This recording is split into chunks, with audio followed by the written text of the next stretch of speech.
দুটো ছেলে একটা গ্যাংস্টারের বইয়ের সঙ্গে খুব খারাপ ব্যবহার করে। এই বিষয়টি গ্যাংস্টার জানার পরে তাদেরকে বেধড়ক মারে। এই ছেলে দুটো মারে বদলা নেওয়ার জন্য গ্যাংস্টারে এক এক করে কাছের মানুষদেরকে মেরে ফেলে। তারা এতটাই চালাকির সঙ্গে কাজ করে যে তাদেরকে ধরতে পারে না। শেষ পর্যন্ত তাদের সঙ্গে কি হবে এটাই আমরা মুভিতে এক্সপ্লেন করব। বলছিলাম 2024-এ মালয়ালম ভাষায় মুক্তি পাওয়া মুভি পানি। তাহলে চলুন আর কথা না বাড়িয়ে আমরা মুভি এক্সপ্লেন করতে শুরু করি। মুভি শুরুতে কেরালা ত্রিশূর শহর দেখানো হয়। এখানে একটি ছেলে গ্যারেজে বাইকে চাকা সারাতে আসে। দোকানের মালিক পল এই দুটো ছেলেকে এই কাজটি করে দিতে বলে। এর নাম হচ্ছে ডন আর এর নাম হচ্ছে সিজু। এরা মূলত এই গ্যারেজে কাজ করত। তাদেরকে এই কথাটি বলার পরে ডন ও সিজু বলে, আমাদের আজকে ছুটি, তাই আমরা এক্সট্রা কাজ করতে পারবো না। সারা মাস কাজ করে তো তুমি আমাদেরকে 20,000 টাকা বেতন দাও। ভালো কোনো কাজ পেলে তোমার দোকানে আর ফিরে আসবো না। এই বলে তারা সেখান থেকে চলে যায়। এদিকে ডনের গার্লফ্রেন্ড কবিতা ডনকে বারবার কল করতে থাকে, কিন্তু সে কল রিসিভ করে না। এরপরে আমাদেরকে ওইখানে সুরেশ নামের এক লোককে দেখানো হয়। সুরেশ কিছু জমি নিয়ে জোশীর সঙ্গে ঝামেলা চলছে। এই বিষয় নিয়ে সে কাউরির সঙ্গে ফোনে কথা বলছিল। এদিকে ওই শহরের নতুন কমিশনার এসেছে, সে সবাইকে নিয়ে মিটিংয়ে ডাকে। পুলিশ কমিশনার রঞ্জিত এএসপি কল্যাণীকে জিজ্ঞাসা করে, আইপিএস ট্রেনিংয়ে প্রথম পোস্টিং হোম সিটিতে, এটা তো একটি অসম্ভব ব্যাপার।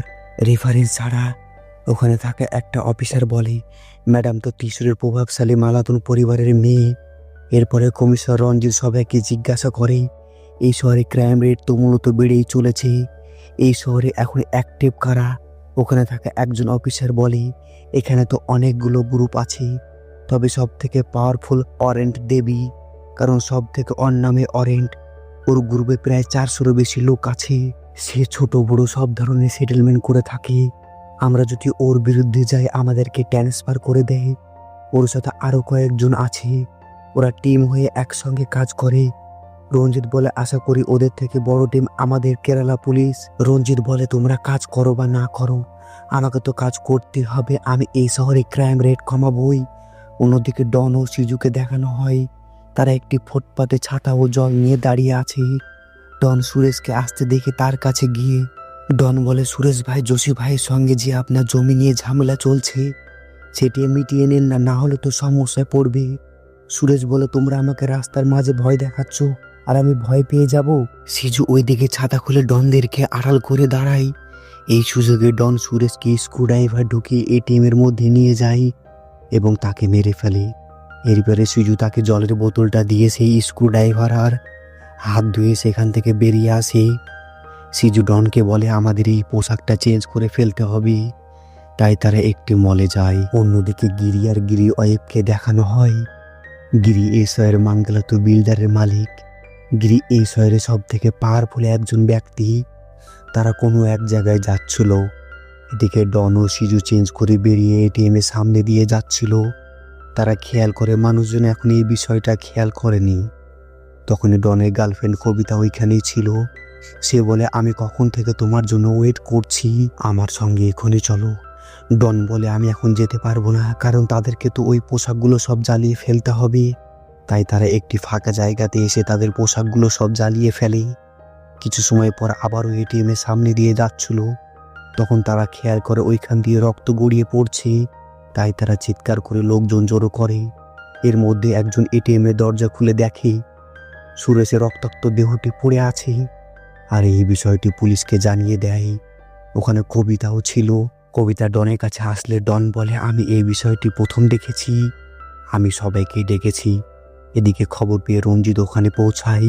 সেখানে একজন অফিসার বলে, পাশে একটি মল উদ্বোধন হচ্ছিল, তাই তারই সাউন্ডে লোকজন কিছু বুঝতে পারেনি। রঞ্জিত জানতে চায় এই বিষয়টি প্রথম কারা দেখেছে। ওই লোকটির সঙ্গে ডন ও সিজিও হাত ওঠায়। এর মধ্যে কল্যাণী ওখানে পৌঁছায়। রঞ্জিত কল্যাণীকে ওখানকার সব প্রসেসিং কমপ্লিট করতে বলে, আর সে সেখান থেকে চলে যায়। কল্যাণী বলে, এটিএমে সিসিটিভি চেক করো। সিআই বলে, এটিএম 1.5 বছর যাবৎ বন্ধ, তাই সিসিটিভি বন্ধ, আশেপাশে চেক করে দেখছি। অন্যদিকে এই খুনের বিষয়টি জানার পরে লোকাল এমএলএ সুনীল সাজুকে কল করে দেবের বিষয়ে জানতে চায়। সাজু বলে, ওকে তো আমিও ফোনে পাচ্ছি না, যোগাযোগ হলে আপনাকে জানাবো। সুনীল বলে, গিরি কোথায়?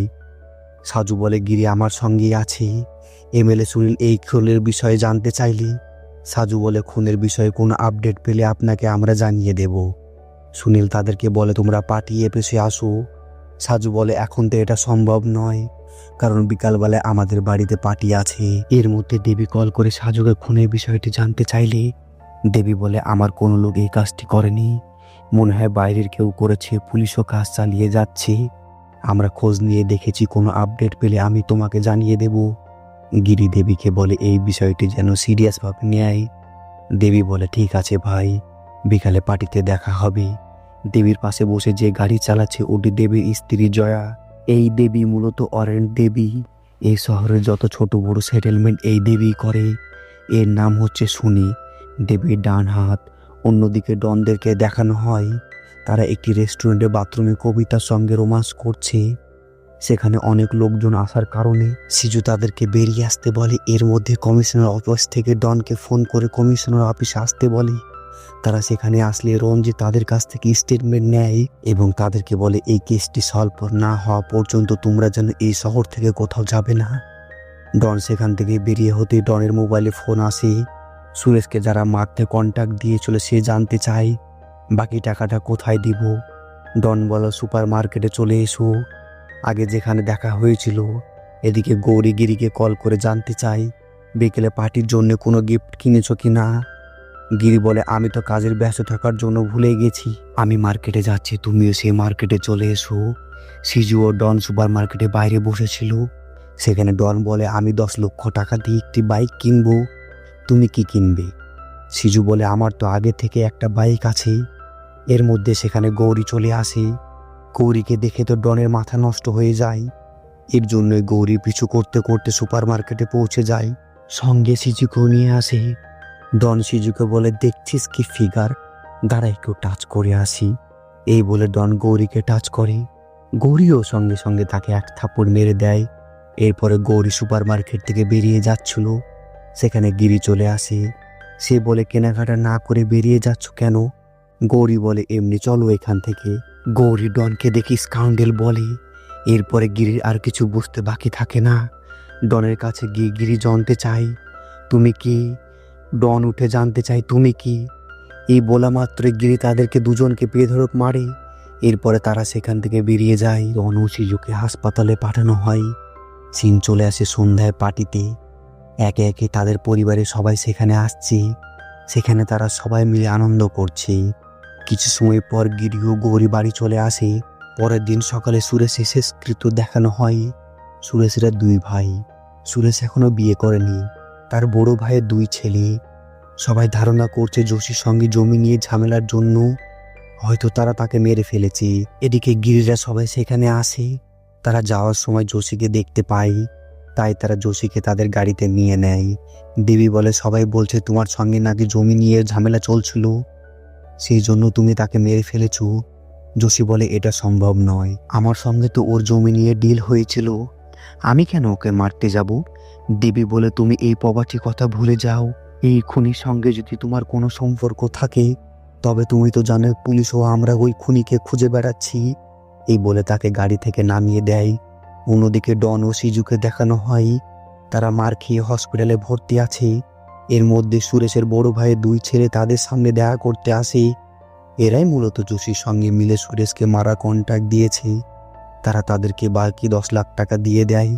সিজু বলে তোমরা পাবে 10 কোটি টাকা আর আমাদেরকে মাত্র 10 লাখ টাকা। তারা বলে সব জমি জায়গা বাবার নামে হয়ে যাক, তারপরে তোমরা যা চাইবে তাই দেব। সিজু বলে তোমাদের সঙ্গে আমাদের কোনো সমস্যা নেই, তোমরা আমাদের প্রথম কাস্টমার, এরপরে কোনো দরকার হলে অবশ্যই জানাবে। ওরা দুজন চলে যেতে ডন বলছিল আমি তো ওদের চেহারা বলতে পারছি না রে। সিজু বলে আমিও। এর জন্য হাসপাতাল থেকে বেরিয়ে গিয়ে গিরি বাড়ির চারিপাশে ঘোরাফেরা করতে থাকি। গিরি বাড়িতে নেই, একটি প্রপার্টির জন্য বাইরে আছে। তার বাড়ি কাজের লোকদেরকে গৌরী একটা গাড়িতে পরিষ্কার করার জন্য পাঠিয়ে দেয়। শুধুমাত্র একজনই কাজের মেয়ে আছে। এই সুযোগে তারা তাদের বাড়িতে ঢুকে পড়ে। গৌরী কাচের বোতল ভাঙা শব্দ শুনতে পায়। সে এসে দেখে দোতলা থেকে একটি কাচের বোতল গুড়িয়ে পড়ছে। সে খেয়াল করে ডন ও সিজু ওপর থেকে নামছে। ডন গৌরীকে বলে ভাবি আপনাকে সরি বলতে এসেছিলাম। ডনের হাতে ছুরি দেখে গৌরী অন্য ঘরে গিয়ে দরজা বন্ধ করার চেষ্টা করে। ডন দরজার মধ্যে একটি ছুরি ঢুকিয়ে দেয়। তার জন্য গৌরী দরজা বন্ধ করতে পারছে না। তারা দুজনে ধাক্কা দিয়ে দরজা খুলে গৌরী শাড়ি খুলে তাদের হাত বেঁধে রাখে। ডন বলে, তোকে টাচ করতে জন্য তোর জ্বলিয়ে গেছিল না, এখন দেখ তোর সঙ্গে আমি কি করি। ডন গৌরীকে কিস করে আর সিজু পাশে দাঁড়িয়ে ভিডিও করে। কিস করা শেষ হলে ডন গৌরীকে বলে, এখন বুঝতে পারছি গিরি ভাই কেন তোকে বিয়ে করেছে, আমরাও একবার দেখি না। গৌরী বারবার না না করে চিৎকার করছে অসহায়ের মতো, কিন্তু ডন একেবারে গৌরীর ব্লাউজটা ছিঁড়ে ফেলে। তারা ভিডিও বানিয়ে সেখান থেকে চলে যায়। খবর পাওয়া মাত্র গিরি সেখানে পৌঁছে যায়। গিরি দেখে সেখানে সবাই এসেছে। পাশে সাজি ডক্টরকে এনেছে, তাদের ফ্যামিলি ডক্টর। সে গিয়ে দেখে গৌরী বিছানায় শুয়ে আছে। গৌরী এরকম অবস্থা দেখে তার নিচের ঘরে গিয়ে দরজা বন্ধ করে দেয়। এরপরে গিরি মা আসে। গিরি মা এসে জানতে চায় কি হয়েছে। সাজি বলে, গতকাল সুপার মার্কেটে দুটো ছেলের সঙ্গে গৌরীর সঙ্গে খারাপ ব্যবহার করেছিল, তাই গিরি তাদেরকে মেরেছিল। আজ তারা তারই বদলা নিয়েছে। এইসব কথা শোনার পরে গিরির মা সোজা গৌরীর কাছে গিয়ে বসে আর সে বলে, দেখ আমাদের মহিলাদের কেউ অনিচ্ছাকৃত আমাদের শরীর স্পর্শ করলে আমরা সেটা সহ্য করতে পারি না। অ্যাক্সিডেন্ট হলে তো মানুষের হাত পাও ভেঙে যায়, এটাকেও সেরকম অ্যাক্সিডেন্ট ভেবে ভুলে যাও। কেউ একজন বলেছিল স্নান করে সব কিছু ভুলে যাও, সারা জীবন তো এটাকে মনে রেখে জীবন চালানো যায় না। এরই মধ্যে গিরি সেখানে আসে। গিরির মা গিরিকে বলে, আমি ওকে দুদিনের জন্য আমার কাছে নিয়ে যাচ্ছি, তোমার দেখা ইচ্ছা হলে আমার কাছে গিয়ে দেখে এসো। আর এই বিষয়টা তুমি মনের মধ্যে রেখো না, ওদেরকে তুমি পাবে তখন শেষ করে দিবে। গিরির মা সবাইকে উদ্দেশ্য করে বলে, তোমরা সবাই এখান থেকে বেরিয়ে যাও, ওদেরকে একলা ছেড়ে দাও। গিরি গৌরীর কাছে গিয়ে গৌরীকে জড়িয়ে ধরে। গৌরী বলে, আমি এই বিষয়টি ভুলে যাব, তুমিও ভুলে যাও। এটা বলার পরে গিরি হাতটা হটিয়ে দেয় আর সে উঠে বসে। তখনই আমরা তখন গিরির এক ভয়ানক চেহারা দেখতে পাই।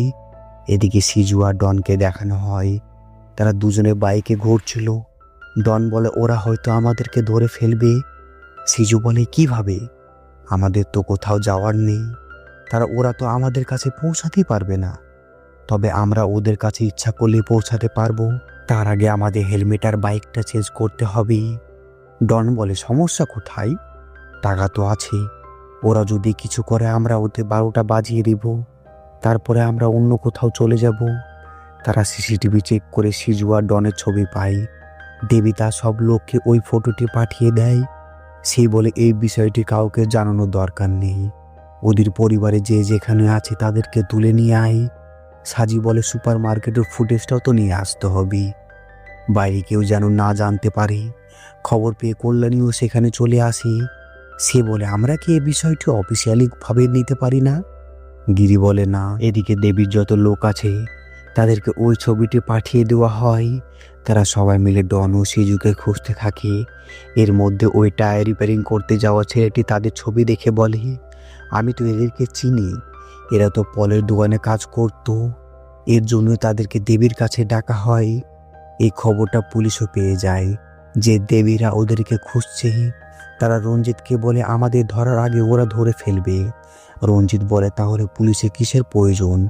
পুলিশ ফোর্স ওদের পিছনে লাগিয়ে দাও, যে কোনো মূল্যে ওদেরকে আমাদের ধরতে হবে। কল্যাণীকে রঞ্জিত বলে, এমন কেউ নেই যে এই ফটোটি দেখেনি, গিরির বা গিরির পরিবারে কেউ এফআইআর করেনি। তুমি তো পুলিশের লোক, এইভাবে হলে তো সাধারণ মানুষের পুলিশের উপরে বিশ্বাসই থাকবে না। একবার এক মেয়ের জন্য কলেজে ফাইট করেছিল। কল্যাণী বলে, ওই মেয়েকে বিয়ে করেছে। রঞ্জিত বলে, ওদের কোনো সন্তান নেই। কল্যাণী বলে, না। রঞ্জিত বলে, কেন? কল্যাণী বলে, সেটা জানতে হবে। রঞ্জিত বলে, তাহলে সেটা জেনে আমার সঙ্গে দেখা করবে। এটা শোনা মাত্রই কল্যাণী সেখান থেকে চলে যায়।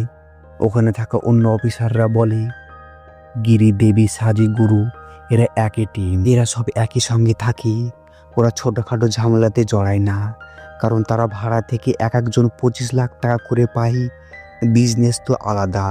ওরা সবাই একই কলেজে পড়াশোনা করতো। গিরিয়া, সাজি কাজিন। পুরুভিলা আর দেবী বাহির থেকে পড়াশোনা করতে এসে এখানে থেকে গেছে। দেবী ওর ক্লাসমেট জয়াকে বিয়ে করেছে, আর পুরুভিলা গিরির বোনকে বিয়ে করেছে। তারা এখন একটা ফ্যামিলি। ওরা নিজে থেকে কাউরির সঙ্গে ঝামেলাতে জড়ায় না, আর কেউ জড়িয়ে গেলে ওরা পুলিশকেও ভয় পায় না। ওরা ওদের মতো কাজ করে। একজন পুলিশ অফিসার দেবীকে কল করে বলে ওরা দুজনে সুরেশকে খুন করেছে। পাশে একটি প্রোগ্রাম চলছিল, তারা প্ল্যান করে সাউন্ড সিস্টেম ওখানে লাগিয়েছে, তাই মানুষজন কিছুই বুঝতে পারেনি। আর সিসিটিভি ফুটেজ ক্যামেরাটা ওরাই নষ্ট করেছে। এটি আমরা পাশের দোকানে সিসিটিভি ক্যামেরা থেকে জানতে পারি। পল দেবীর কাছে এসে বলে ওরা দুজন আমার কাছে 1.5 বছর থেকে কাজ করছে। ওরা যে এত বদমাশ হবে জানতাম আমি ওদেরকে কখনই কাজে রাখতাম না। এদিকে এই ছেলেটা দেবীর কাছে চলে আসে। সে বলে আমি ওদের দুজনকে নিয়ে একটি সেটেলমেন্ট করতে গিয়েছিলাম। এই কথা শোনা মাত্র দেবী ওই ছেলেটিকে মারতে থাকে, আর শনিকে বলে ওকে সাথে করে নিয়ে ওই দুজনে কে কোথায় আছে তুলে নিয়ে আয়। কথা মতো শনি ডনির বাড়িতে গিয়ে তার বাবাকে তুলে নিয়ে আসে। এরপরে দেবী সাজুকে কল করে জানিয়ে দেয় ওরা সাধারণ কেউ না, এটিএমে যে মারাটি হয়েছে এরা ওই দুজনেই করেছে। আপাতত ওরা দুজন কোথাও লুকিয়ে আছে। ওরা দুজনের এখানকারই। সাইবার সেল থেকে মোবাইল ট্যাগ করে জানতে পারলাম ওরা এখনো পিছুছড়িয়ে আছে। দ্রুত ওদেরকে খুঁজে বের করার চেষ্টা করছি। অন্যদিকে ডনকে দেখানো হয় একটি শুনশান জায়গাতে কবিতার সঙ্গে রোমান্স করছে। সিজু অন্যরা ডনকে বারবার কল করে। ডন বারে আসতে সিজু ডনকে বলে কাউকে কল করা দরকার নেই, নিশ্চয় কোনো সমস্যা হয়েছে, সিমটা ফেলে দে। এরপরে কবিতাকে রেখে তারা সেখান থেকে চলে যায়। সেই মুহূর্তে সুনীল লোকেরা সেখানে চলে আসে। কবিতাকে জানতে চায় ডন কোথায় আছে। সে কিছুই বলে না, তার দিকে একটি গান ফায়ার করে। সে সঙ্গে সঙ্গে সে বলে তারা এক্ষুনি এখান থেকে চলে গেল। কবিতাকে তারা কল করতে বলে, কিন্তু তাদের মোবাইলে আর কল ঢুকছে না, তাই তারা কবিতাকেও তাদের সঙ্গে নিয়ে নেয়। সিন চলে আসে রাতে। ডন একটি নতুন সিম কার্ড নিয়ে তার বাবাকে কল করে, কিন্তু সে তো জানে না তার বাবা দেবীদের কাছে আছে। দেবী কল রিসিভ করে দেবী তার বাবাকে মারতে থাকে। তার বাবা চিৎকার করে ডনকে বলতে থাকে তোর জন্য আমি এই বয়সে মার খাচ্ছি, ওরা যা করতে বলছে সেটা করে দে না। দেবী বলে তুই আর তোর বন্ধু যেখানে আছিস না কেন তুই চলে আয়, না হলে তোর পরিবারকে আমরা পুরো শেষ করে দেব। এই কথাটি শোনা মাত্রই কেটে একটি চলন্ত বাসে ফেলে দেয়। আর সে বলে আমারও তো এবার ধরা খেয়ে যাব ভাই, ওদের কাছে ধরা দিতে হবে, না হয় সারেন্ডার করতে হবে। কিন্তু ডন বলে ওরা আমার পরিবারের কাছে পৌঁছে গেছে, আমার সঙ্গে ঝামেলা হয়েছে, আমার পরিবারের সঙ্গে নয়, এবার তো আমি ওদের কাউকেই ছাড়বো না। এদিকে ডন ও সিজু দেবীর বাড়িতে চলে গিয়ে দেবীকে ঘুমন্ত অবস্থায় বেঁধে ফেলে।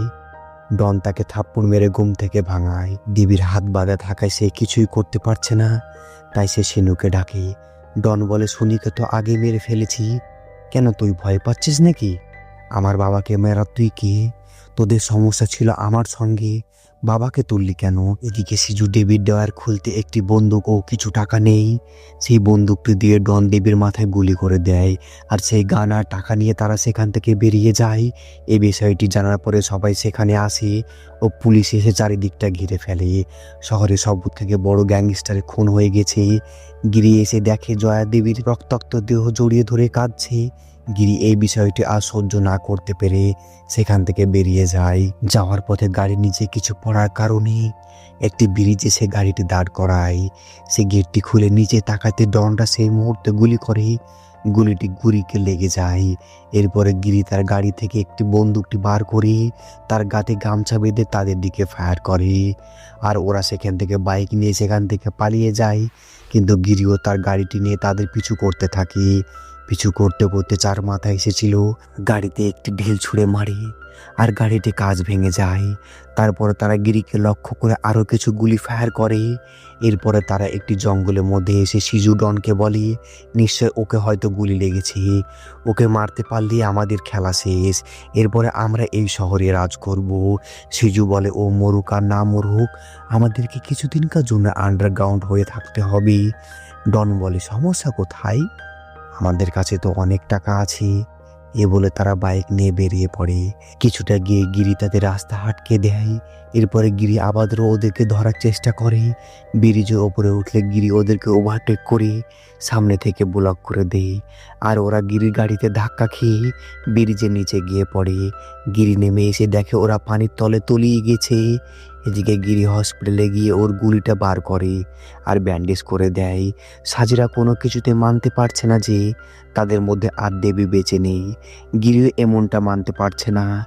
এর জন্য পরের দিন 4 জন মিলে দেবী সমাধিতে গিয়ে ফুল দিতে আসে। এরপরে পুলিশও সন্ধান চালিয়ে যায়, কিন্তু তারা তাদের কোনো খোঁজই পায় না। তাই তারা ভাবছে তারা হয়তো মারা গেছে। এইভাবেই কিছুদিন কেটে যায়। তারা তাদের ফার্ম হাউসে একসঙ্গে সময় কাটাচ্ছে। মূলত তারা স্বাভাবিক হওয়ার চেষ্টা করছে। এর মধ্যে পুলিশ ওই এটিএম মার্ডার কাণ্ডে আসামি সুরেশের বড় ভাইয়ের ছেলে ও জোশীকে অ্যারেস্ট করে। কিন্তু মেন আসামি এখনো নিখোঁজ, মানে ডন আর সিজু। এখনো পুলিশ তাদের কাছে কোনো তথ্য নেই। ওই দিন রাতে কুরুকে দেখানো যায় ডনের প্রতিবেশীর সাথে কথা বলছে যে তাদেরকে যদি দেখা যায় আমাদেরকে অবশ্যই জানাবেন। এই বলে তারা ওখান থেকে বেরিয়ে যায়। গাড়িতে পৌঁছানো মাত্র ডন আর সিজুকে দেখা যায়। ডন কুরুকে গান পয়েন্ট করে আর বলে, আমার প্রতিবেশীকে আমার নজরদারিতে লাগিয়েছিস, এখন তো আমি তোকে শেষ করে দেব। কিন্তু গুলি চালাতে গিয়ে দেখে গুলি নেই, তাই সে বাঁচার জন্য তাদের সঙ্গে ফাইট করতে থাকে। ডন ও সিজু তাকে ইচ্ছা মতো কোবায়। আর ডন গিরিকে কল করে বলে, গিরি ভাই, আপনি তো এত বড় মানুষ, এখন আমাদেরকে খুঁজছেন? আপনার শালাকে আমার বাড়িতে নজরদারি করতে লাগিয়েছেন। আপনার শালাকে যদি বাঁচাতে চান তাহলে খুব তাড়াতাড়ি সেখানে চলে আসুন। শোনা মাত্র গিরি সেখানে যাওয়ার জন্য রওনা হয়। সেখানে পৌঁছে গিরি আর সাজু দেখে তাকে কুপিয়ে গাড়ির ডিকিতে ভরে রেখেছে আর তারা সেখান থেকে পালিয়ে গেছে। সঙ্গে সঙ্গে তাকে হাসপাতালে নিয়ে আসা হয়। খবর পেয়ে তাদের পুরো গ্যাং সেই হসপিটালকে ঘিরে রাখে। এই যাত্রায় কুরু বেঁচে যায়। উপরে গেলে জয়া গিরিকে বলে এখন সে ঠিক আছে। ওখানে বসে থাকা গিরি এসব কাণ্ডে নিজেকে দায়ী মনে করছে। তাই গিরির মা গিরিকে বলে, ওকে নিয়ে বাড়ি যা, আর এখানে সবাই একসঙ্গে থেকে কোনো কাজ নেই, সবাই যেখান থেকে চলে যাও। ওই সময় পুলিশ এসে সাজুকে জানায় আমরা ওকে খুঁজছি, মোবাইল টেস্ট করে জানতে পেরেছি ওরা এখন এই শহরে আছে। ওদেরকে ধরার জন্য পুরো পুলিশ ফোর্স লাগিয়ে দিয়েছি। আপনারা অপরাধে শান্ত থাকুন, আইনকে নিজের হাতে তুলে নেবেন না। সাজি তখন বলে, আমরা তো চুপ করে আছি, গত সপ্তাহে আমাদের বন্ধু দেবী খুন হয়ে যায়, আর আজকে একজন, চুপ করে তো আছি। আপনারা তো এখন নতুন বিল্ডিংয়ে চলে গেছেন, জানবেন কি করে? পুরাতন জায়গায় খোঁজ নিয়ে দেখুন, আমাদের সম্পর্কে বুঝতে পারবেন। ওদেরকে যারাই ধরুক না কেন আমরা ওদেরকে মেরে ফেলবো। সেখানে সাজি থেকে যায় আর গিরি বাড়ি চলে আসে। এদিকে আইসিইউর সামনে জয়া বলছিল আমি তাহলে বাড়ি যাই।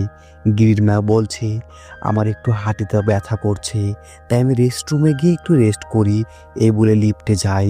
লিফটে কয়েকটা ফ্লোরে গিয়ে কয়েকটা মানুষ নেমে যায়। তারপরে পিছন থেকে বোরখা সরিয়ে আপনি গিরির মা না? এরপরে স্ক্রু ড্রাইভার দিয়ে তাকে মারতে চায়। সে তার হাতটা ধরে নিলে ডন তার গলায় ছুরি চালিয়ে দেয়। এরপরে তারা হসপিটাল থেকে বেরিয়ে গেলে গিরিকে কল করে। এটা শুনে গিরি সঙ্গে সঙ্গে হসপিটালের উদ্দেশ্যে রওনা হয়। সাজিকে কল করে সাজি বলে অনেক রক্তপাত হয়েছে, আর বলে কপাল ভালো এটি হসপিটালে হয়েছে, মা এখন ঠিক আছে। এদিক থেকে একজন বলে ওদেরকে পুলিশ ধরেছে মনে হচ্ছে, ওরা নিজেরাই ধরা দিয়েছে, আমরাও থানাতে যাচ্ছি। এরপরে গিরি হসপিটালে না গিয়ে সোজা থানাতে চলে আসে। ওদেরকে পুলিশ বলছিল ভাগ্য ভালো আমরা তোদেরকে ধরেছি, ওদের হাতে পড়লে তোদেরকে মেরেই ফেলতো। গিরি সোজা ভিতরে সেলের সামনে দাঁড়ায়। ডন গিরিকে বলে শেষ পর্যন্ত আপনি এসেই গেলেন। পুলিশ জানে সব প্রসিডিউর শেষ করে কাল ওদেরকে কোর্টে তোলা হবে। এর মধ্যে সেখানে রঞ্জিত চলে আসে। রঞ্জিত গিরিকে বলে তোমার যেটা ক্ষতি হয়েছে আমি বুঝতে পারছি, তোমার এখানে থাকাটা ইলিগেল, কিন্তু তুমি নিজের হাতে আইন তুলে নেবে না, আইন তার কাজ ঠিকই করবে। আমি ওদের বিরুদ্ধে এত চার্জ লাগিয়েছি ওরা জীবনেই বেরোতে পারবে না। রঞ্জিতের এসব কথা শুনে গিরি সেখান থেকে চলে যায়। পরের দিন ওদেরকে কোর্টে নিয়ে আসা হয়। সেখানে গিরির লোকজনরা ঘিরে দাঁড়িয়েছিল, সেখানে কবিতাও ছিল। তাকে দেখে এক থাপ্পড় মারে। ডন বলে তুই জয়ের সঙ্গে সেটেল হয়ে গেছিস? আসলে ওদের মধ্যে যে ওরা এত কিছু করেছে তার কোনো ফিলিংসই নেই। এর মধ্যে তাদেরকে গুলি করা হয়। এই গুলি কে করেছে কেউই বুঝতে পারছে না। পুলিশের গাড়িতে করে দ্রুত তাদেরকে হসপিটালে নিয়ে যাওয়া হয়। রঞ্জিত থাকে। এর মধ্যে গিরি তাদের পিছু করে, আর ডন আর সিজু বুঝতে পারে এটা গিরিই করেছে। এরপরে তাদেরকে হসপিটালে নিয়ে গিয়ে গুলি বার করা হয়। এখানে তারা ঠিক আছে। হসপিটালেও পুলিশের লোকেরা ঘিরে নেয়, এমনকি কেবিনেও পুলিশ থাকে। হসপিটালের বাইরে গিরির লোকেরা সব ঘিরে দাঁড়িয়ে থাকে। ওখানে থাকা কিছু পুলিশরা আলোচনা করছিল, ওদেরকে যদি মেরে ফেলতো, কোর্টের বাইরেই তো মেরে ফেলতো, ওদের হয়তো অন্য কোনো প্ল্যান আছে। রঞ্জিত খেয়াল করে পোখরা হসপিটালের সামনে দাঁড়িয়ে থাকা লোকেরা ওদের মধ্যে ঝামেলা শুরু করেছে ইচ্ছাকৃতভাবে, একে অন্য গ্রুপের সঙ্গে ঝামেলা করছে। রঞ্জিত এসব দেখে এক্সট্রা ফোর্স চায়। এর মধ্যে সেখানে ব্রেক ফেল হয়ে একটি অ্যাম্বুলেন্সে অ্যাক্সিডেন্ট হয়ে যায়, আর লোকজন সব ওই দিকে ছুটে। এসব দৃশ্য দেখে রঞ্জিত কেবিনের দিকে ছুটে। কেবিনের সামনে গিয়ে দেখে দরজা বন্ধ। সে দরজা খুলতেই দেখে শুধুই ধোয়া, রুমের মধ্যে কেউই নেই। গির্জা তাদেরকে হসপিটালের দেওয়াল ভেঙে তুলে নিয়ে গেছে। রঞ্জিত এসব দেখে পুরো শহরে হাই অ্যালার্ট করে দেয় এবং গিরি আর সাজির মোবাইলটা ট্যাগ করতে বলে। কিছুক্ষণের মধ্যে সাজির ফোন লোকেশন পাওয়ার মাত্রই সাজির কাছে গিয়ে দেখে সাজির সঙ্গে কেউই নেই। সাজিও তাদেরকে ওভারটেক করে ওখান থেকে বেরিয়ে যায়, পুলিশও তার টেরও পায় না। এদিকে গিরি লোকেশন ট্যাগ করে জানতে পায় কবরস্থানে আশেপাশে আছে। সেখানে রঞ্জিত গিয়ে দেখে সেখানে কিছুই নেই। এদিকে অন্যরা বলাবলি করছিল যদি ওদেরকে পেয়ে যায় ওদেরকেও তো এত সহজে মারবে না। অন্যদিকে টিসুরে সব থেকে বড় উৎসব চলছে, সেখানে হাজারো মানুষের ভিড়। তারই পাশে প্লাস্টিক ফ্যাক্টরি। গিরি, ডন ও সিজুকে তুলে নিয়ে এসেছে। গিরি হাতুড়ি আর স্ক্রুড্রাইভার তাদের দিকে ছুঁড়ে মারে। ডন হাতুড়িটি তুলে গিরিকে মারতে যায়, গিরি তখন এক ঘুষি মারে। এভাবে সিজিও মারতে এলে তাকে এক লাথি মারে। ওই হাতুড়ি নিয়ে তাদের দুজনকে ইচ্ছা মতো মারতে থাকে। এইভাবেই দুজনের হাত বেঁধে দেয়, দুজনকে ঝুলিয়ে রাখে। তখন ডন সিজুকে বলে, সিজু তোর কি ব্যথা করছে? সিজু বলে না। ডন বলো আমারও না। ডন আবার বলে হাত যখন বেঁধে রেখেছে নিশ্চয়ই ফাঁসি দিবে না। গিরি ভাই তো তোমার কি সুন্দর সেট আপ। সিজু বলে এত সেট আপ থেকে কি লাভ, বন্ধু শালা মা। ডন বলে ভাবির কথা বলছিস না? ভাবি তো একটা স্পেশাল জিনিস, ভাবির কিছু হলে তো গিরি ভাই অনেক কষ্ট পায়। তখনই পাশ থেকে সিজুর বডিটি ব্লাস্ট হয়ে ছিন্ন ভিন্ন হয়ে যায়। সিজুর এরকম বিধ্বংস দৃশ্য দেখি ডনের আত্মা কেঁপে ওঠে। এরপরে গিরি গাড়িতে উঠে পড়ে। ডন গিরি বলে চিৎকার করে, ওঠা মাত্রই সঙ্গে সঙ্গে ডনের বডি ব্লাস্ট হয়ে যায়। এরপরে দেখা যায় জয়া আর সাজি সেখানেও ছিল। জয়া তার গানটি নিয়ে গাড়ি থেকে নেমে রশিতে ঝুলতে থাকা হাত দুটির উপরে ফায়ার করে। গাড়ির কাছে তাদের রক্ত ও তীব্র মাংস পড়ে থাকা সেটিকে গিরি পরিষ্কার করে সেখান থেকে বেরিয়ে আসে। তাদের গাড়ি দেখে সব মানুষরা সাইড দিয়ে দেয়। এইভাবে এই প্রতিশোধের খেলাটা শেষ হয়ে যায়। বন্ধুরা, আমার এই মুভি এক্সপ্লেন করতে যদি কিছু ভুল ত্রুটি হয়ে থাকে আপনারা কমেন্টের মাধ্যমে ধরে দিবেন। আর যদি ভালো লাগে লাইক, কমেন্ট, শেয়ার করে দেবেন।